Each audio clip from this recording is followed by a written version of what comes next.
Are you attempting to ball on a budget? Well, now you can. Go to your local supermarket and begin with some small steaks, a cheap cut, such as chuck.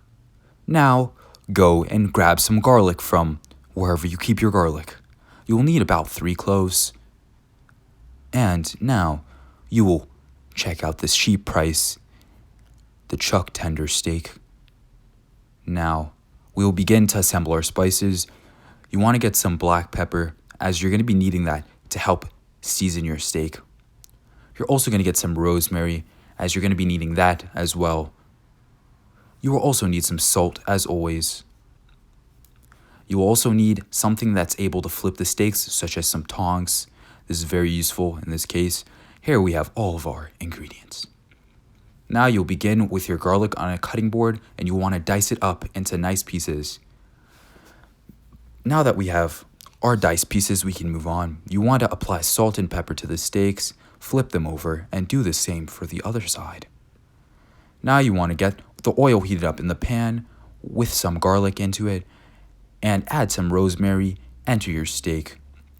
You want to do one steak at a time so that you can get even cooking. Now you must drink your milk as you wait for your steak to cook. Now, when you're ready, you flip it over and do the same as you did for the first side, but then use the tongs and hold it on its side to render off the fat. Now, as you can notice, this steak is bending open. Now, there are multiple reasons for this. Basically, as long as you do not use too cold of a steak, so too frozen of a steak, or you do not.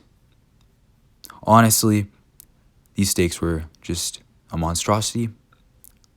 So, as I almost burned down my kitchen, we're going to continue to allow the steak to gain some color.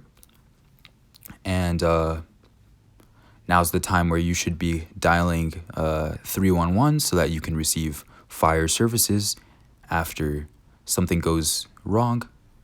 Thankfully, nothing went wrong. I had on my tasty oven mitt.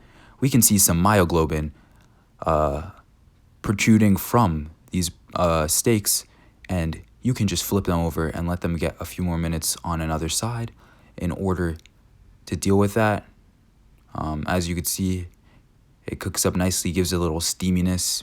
We're going to transfer the steak to a cutting board. As you can see, this steak is super tiny. We'll cut it up and we'll eat some.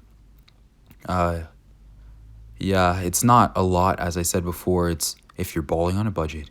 But this is a nice little piece of brunch that you can have with some eggs or make a burrito. Thank you for watching.